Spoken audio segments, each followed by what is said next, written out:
Donc après cet arrêt indépendant de ma volonté, nous allons poursuivre l'exposé sur cette notion de courbure.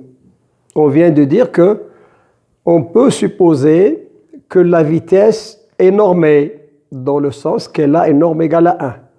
Question, et si elle n'a pas une norme égale à 1? Eh bien, il y a un moyen de ramener la norme à, de rendre la vitesse normée. Il y a un moyen. C'est facile, ne vous cassez pas trop les pieds. On suppose que que le vecteur vitesse est de norme 1. Et on l'appelle t, t comme tangent, grand T comme tangent. Et on va écrire pour avoir un nombre, parce que la courbure n'est pas un vecteur, c'est un nombre. Eh bien, on vient de dire que dt sur la courbe est vraiment courbe si et seulement si dt sur d alpha est différent de 0.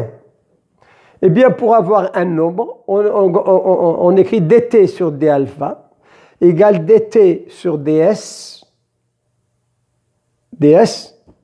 fois ds, le s c'est l'abscisse curviligne qu'on vient d'introduire, fois donc dt, le t on a dit dt sur d alpha. Eh bien, dt sur d alpha, qui représente le vecteur courbure, si j'ose dire, égale à dt sur ds, dt sur d alpha fois d alpha sur ds. Mais regardons ces deux petites choses. dt sur d alpha, c'est quoi? On dérive un vecteur tangent unitaire, un vecteur unitaire, par rapport à une direction fixe. Eh bien, croyez-moi, c'est un exercice facile, mais il faut le faire.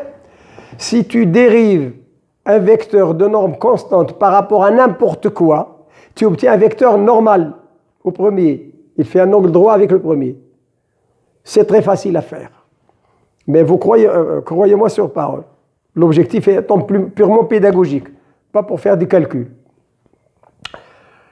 Donc, retenons, si je dérive un vecteur unitaire par rapport à n'importe quel paramètre, je trouve un vecteur normal.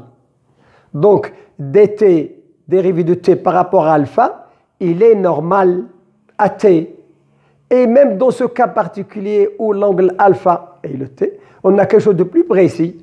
dt sur d alpha, il est non seulement normal à t, mais il est de norme 1. Et c'est ça qui est joli. Dans le cas général, dt si on dérive t par rapport à un paramètre, il est normal à t, c'est vrai, mais il peut être nul. Mais si tu dérives un nombre pas par rapport à l'angle qu'il fait avec une direction fixe, tu trouves un vecteur normal et unitaire. Et ça, c'est très beau comme résultat. Donc, répétons. dt, on a écrit dt, d de grand T sur d alpha, égale, dt sur ds, égale à d de t dérivé sur d alpha fois d alpha sur ds. dt sur d alpha, c'est un vecteur normal, on peut l'appeler ce qu'on veut, n comme normal. Et le facteur qui reste, c'est d alpha sur ds. Ben, c'est ça la courbure. C'est par définition, la courbure, c'est par définition d alpha sur ds, où alpha, c'est l'angle que fait la courbe avec une direction fixe, et le S, c'est la longueur d'arc qu'on vient de définir tout à l'heure. Donc, définition de la courbure, c'est d alpha sur ds. Bien. Et le dt sur d alpha, on a dit qu'il est normal, mais il y a un petit problème technique ici. Si la courbure change de concavité comme ça, suivez le...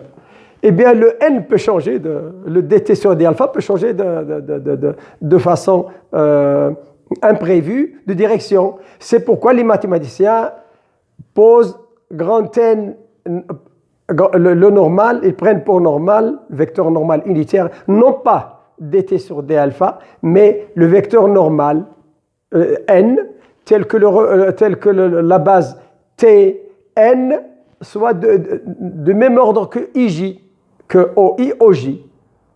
On dit qu'elle est la même orientation que le OI, OJ. Pourquoi ils n'ont, répétons, pourquoi n'ont pas conservé dt sur d alpha, qui est bien normal? Oui, unitaire, je veux bien, mais je dis qu'il peut, en raison de ça, ils peuvent passer d'un côté à l'autre et ça fausse un petit peu le jeu. Il n'y aura pas de continuité. dans les repères.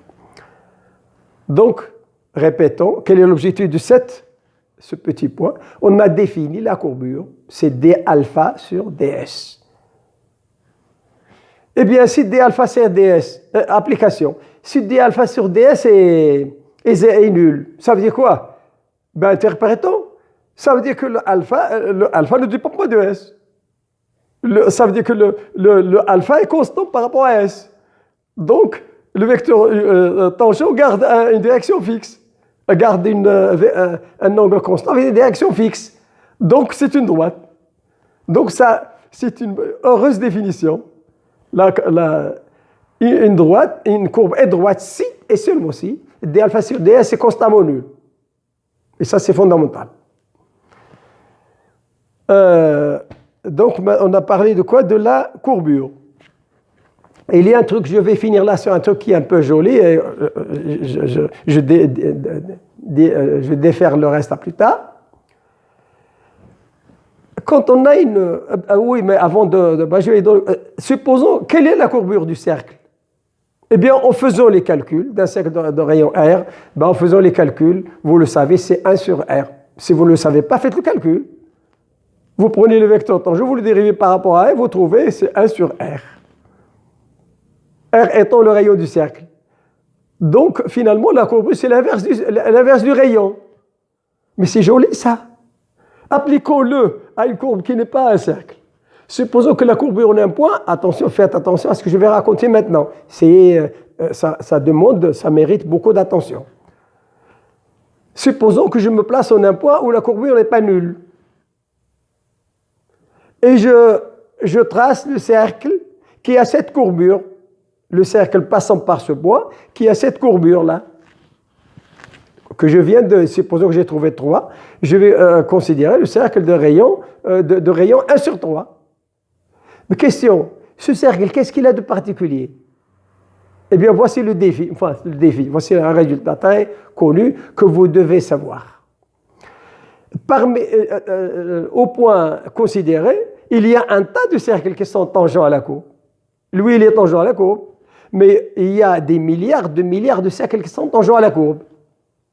Eh bien, celui-là, celui qui est dans le rayon, c'est 1 sur la courbure, c'est le seul qui est le plus proche possible de la courbe, au voisinage du point considéré.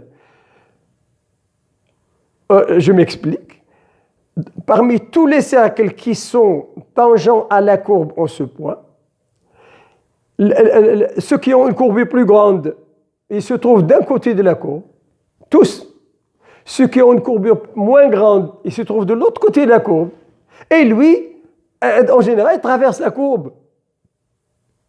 Et reste le plus. Donc, c'est un cercle extrêmement extraordinaire. Mais puisqu'il est extraordinaire, c'est pourquoi on dit qu'il s'agit du cercle osculateur. Retenez le mot osculateur.